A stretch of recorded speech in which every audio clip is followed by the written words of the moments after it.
Evening live show. Evening live show. Evening live show. नमस्कार, good evening and a very very warm welcome. बहुत बहुत स्वागत है आप सभी का इवनिंग लाइव शो में। नया दिन, नई शाम, नए शोज, नए मुद्दे, नए गेस्ट लेकर एक बार फिर हम आपके सामने हाजिर हुए हैं। दिन है गुरुवार, तो जाहिर सी बात है हम करेंगे थिएटर के बारे में। आज थिएटर के सेगमेंट में हमारे साथ बहुत ही खास मेहमान होंगे। हमारे साथ होंगे एक ऐसे यूनिक कपल जिन्हें लगभग 3 दशकों से भी ज्यादा हो गया है थिएटर से जुड़े हुए। गोवा से आए हैं ये कपल, बताएंगे हमें कि किस तरीके से आज का यानी कि कंटेम्प्रेरी थिएटर के बारे में वो क्या सोचते हैं। बात करें आज के दिन की, आज 28 जुलाई यानी कि मनाया जाता है वर्ल्ड हेपेटाइटिस डे। हेपेटाइटिस की बात करें, it's considered as a global health problem. जी हाँ, कितनी अलार्मिंग सिचुएशन आ गई है। It's considered that more than 1.5 million people die every year because of hepatitis. क्या है डायग्नोसिस, क्या है ट्रीटमेंट, क्या है सिम्टम्स, जाने के हमारे साथ होंगे डॉक्टर एस के सरीन। घर बैठे लोग अगर आप डॉक्टर सरीन से कोई भी सवाल पूछना चाहते हो तो डायल कर सकते हैं 23097532, दैट्स 23097532। और अगर आप दिल्ली से बाहर या अपने मोबाइल से कॉल करें तो दिल्ली का एसटीडी कोड 011 जरूर लगाएं। कार्यक्रम में सबसे पहले हम बात करते हैं एक ऐसी यंग अचीवर के बारे में who is a painter. Painting चलिए ठीक है, हम रिलैक्स होने के लिए या तो किताबें पढ़ते हैं, वॉक पर जाते हैं, गाने सुनते हैं, पेंटिंग करते हैं, बट एक ऐसी खास मेहमान है जो मेडिटेशन के दौरान हुए गए एक्सपीरियंस को अपने कैनवस पर उतारती है। उनके कैनवस पर एक एनर्जी आती है जो ना केवल उस कैनवस तक रहती है, बल्कि अगर उनकी पेंटिंग आप अपने कमरों में लगाओगे, अपने ऑफिस में लगाओगे तो एक पॉजिटिविटी आती है। बहुत इंटरेस्टिंग है। आइए जानते हैं, हमारे साथ है मिस प्रतीक्षा पुर। आप पेंटर हैं, बहुत बहुत स्वागत है आपका। Thank you. प्रतीक्षा जी, हमने एब्स्ट्रैक्ट पेंटिंग के बारे में सोचा है, मॉडर्न आर्ट के बारे में सुना है, but when we talk about meditative art, बहुत इंटरेस्टिंग है ये। What is it all about? जब आप मेडिटेशन के दौरान जो आपको एक्सपीरियंसेस होते हैं और उनमें कैनवास पे लाने की एक कला को मेडिटेटिव आर्ट कहते हैं। बचपन से ही मैं मेडिटेशन करती हूँ और बहुत सारे एक्सपीरियंसेस हुए हैं मुझे बचपन से आज तक, उनको मैं कोशिश कर रही हूँ कैनवास पे लाने की। तो इसको ही मेडिटेटिव आर्ट करते हैं। इसमें फॉर्म ज़रूरी नहीं है, कुछ भी हो सकता है, एब्स्ट्रैक्ट भी हो सकता है, फिगरेटिव भी हो सकता है, पर क्वालिटी ये है कि जो एनर्जी से मैं बनाती हूँ वो एनर्जी पूरी की पूरी कैनवास पे उतर जाती है। लेकिन क्या होती है जर्नी? क्योंकि आपने जैसे बताया कि आपको 5-6 साल हुए हैं पेंटिंग करते हुए, उससे पहले आप एक डिजाइनर रह चुकी है, तो मेडिटेशन के दौरान आप अपने इनर सेल्फ से मिलती है, then you get the same thing on the canvas. कैसे रहती है ये जर्नी, किस तरीके से सफर शुरू होता है? एक लंबी कहानी हो जाती है इसमें, क्योंकि बहुत सारे एक्सपीरियंसेस हैं जिनको मैं कैनवास पे डाल रही हूँ। जब मैं ओशो की भतीजी हूँ, उनके डिस्कोर्सेस सुनती हूँ और जो एक्सपीरियंसेस मुझे सुनते हुए होते हैं उनके, तो मोस्टली तो मेरी पेंटिंग उसी वक्त बननी शुरू हो जाती है मेरे अंदर। या कोई आप एग्जाम्पल दे सकते हैं हमें? अभी रिसेंटली मैंने कॉन्शियसनेस की लेयर्स के ऊपर एक पेंटिंग बनाई है। जब डिस्कोर्सेस में सुना और इतनी सारी लेयर्स होती हैं, जब आप मेडिटेशन में ऊपर उठते हैं तब सुपर कॉन्शियसनेस से कनेक्ट हो जाते हैं। Conscious layer super conscious level पे पहुंच जाती है, उसके बाद वो सुपरा कॉन्शियस पे पहुंच जाती है और फिर कॉस्मिक सुपर कॉन्शियस पे पहुंच जाती है। पूरे अस्तित्व के साथ आपकी एनर्जी एक लीन हो जाती है। जो कहते हैं ब्रह्म के साथ एक हो गए हम। जो कबीर जी ने जो कहा हुआ है कि प्रेम गली अति सांकरी जामे दोनों समाए, इतना एक रूप हो जाते हैं कि उसमें दो नहीं, बस मैं और परमात्मा दोनों एक रूप हो गए। तो वो एक्सपीरियंस जब मुझे हुआ तब मैंने कॉन्शियसनेस की लेयर्स के ऊपर काम किया है। इसी तरह यदि हम कॉन्शियसनेस में नीचे के तल पर जाते हैं, जैसे किसी को हिप्नोटाइज करना है, या मैंने अपने सेल्फ हिप्नोटिज्म के ऊपर किया है ये काम, तब आप नीचे की लेयर्स पे उतरते हैं। उसमें अनकॉन्शियस लेयर जो कॉस्मिक लेयर से बहुत टाइम बड़ी होती है। सिगमंड फ्राइड ने सबसे पहली बार इसका मतलब सुनने में तो बहुत आसान है, करना कितना मुश्किल है, क्योंकि खुद से कनेक्ट होना, एक आउटर वर्ल्ड से दूर हटके स्पिरिचुअली कनेक्शन ऐसे बहुत इजी है, क्योंकि हम अक्सर दूसरों को ही देखते हैं, दूसरों की लोगों की बातें करते हैं, हमारी आंखें बाहर की ओर खुलती हैं, पर जब भी आप आंखें बंद करोगे तो अपने अंदर में झांक सकते हो। नॉर्मली हम आंखें बंद जब भी करते हैं जब सो रहे होते हैं, तब तो उसमें आप अनकॉन्शियस लेवल पे पहुंच जाते हैं एक हिसाब से, पर कॉन्शियसली यदि आप आंखें बंद करें और अपने भीतर उतर सकें तो अपने आप को देख सकते हैं और बहुत इजी है कनेक्ट होना। जी, कितना आसान है या कितना मुश्किल अपने से कनेक्ट होना। Meditation is a long process. हाल ही में प्रतीक्षा जी की पेंटिंग एग्जीबिशन ICCR में लगी, आइए देखते हैं उस पर बनी हमारी रिपोर्ट।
प्रतीक्षा जी की कला के बारे में जब बात करनी होती है तो मेरा बिल्कुल ही एक अलग विचारधारा है इसके बारे में, क्योंकि सामान्यतः जो कलाकार होता है ना वो व्यक्त संसार के बारे में ही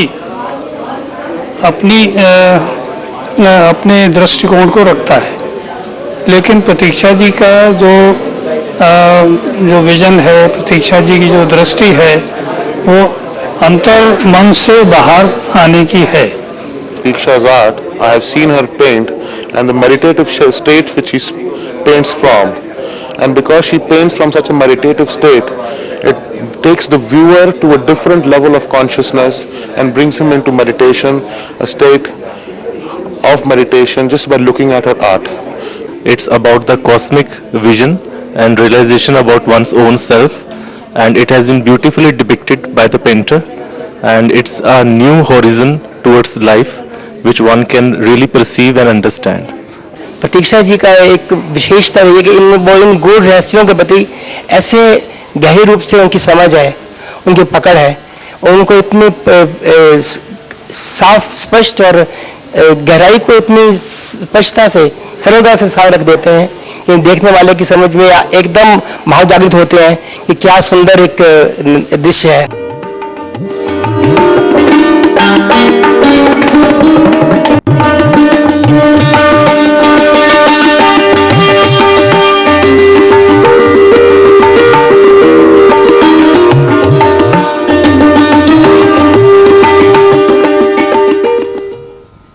power of painting, right? It helps us to see beyond vision. जी हाँ, हमारे साथ एक ऐसी ही पावरफुल पेंटर है प्रतीक्षा जी।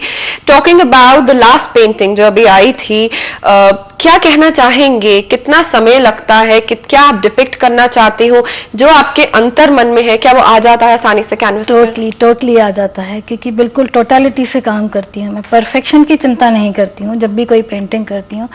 नॉर्मली लोग परफेक्शन के लिए काम करते हैं, पर मुझे लगता है कि जो काम आप कर रहे हो इसमें 100% रिजल्ट आप उसमें दो तो उसके रिजल्ट फिर वैसे ही आ जाते हैं।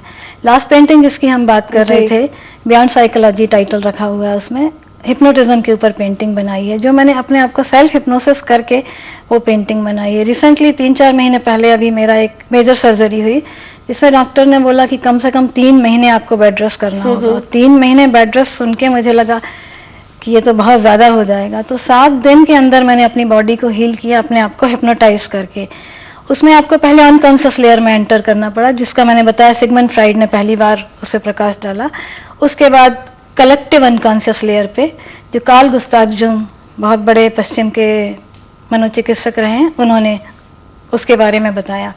उसके बाद कॉस्मिक अनकॉन्शियस लेयर के आप अंदर एंटर करते हैं। फिर आप अपनी बॉडी को हिप्नोटाइज कर सकते हैं और कमांड कर सकते हैं बॉडी को जैसा चाहें। तो within 7 days I was all right. But how to come out of that hypnotism? जिस स्पीड से आप अंदर जाते हैं उसी स्पीड से उसी रास्ते से बाहर निकल आते हैं। फिर उससे एक लंबी प्रोसीजर होता है इन सब चीजों का। हिप्नोटिज्म जब हम दूसरे पर करते हैं तो उसको बाहर भी लाना होता है कॉन्शियसली, ताकि वो सही तरीके से सही काम कर सके। उसकी भी एक प्रोसेस है जो अपने अंदर जाते हैं और फिर बाहर कैसे आते हैं, उस पर किसी दूसरे सेगमेंट में हम बात करेंगे, लंबी बात हो जाएगी। एब्सोल्युटली। तो फिर आपने जैसे कोई टेक्निकल ट्रेनिंग नहीं ली है, and still your painting has been nominated and selected for the national award. Last year also it was selected for national award, this year also.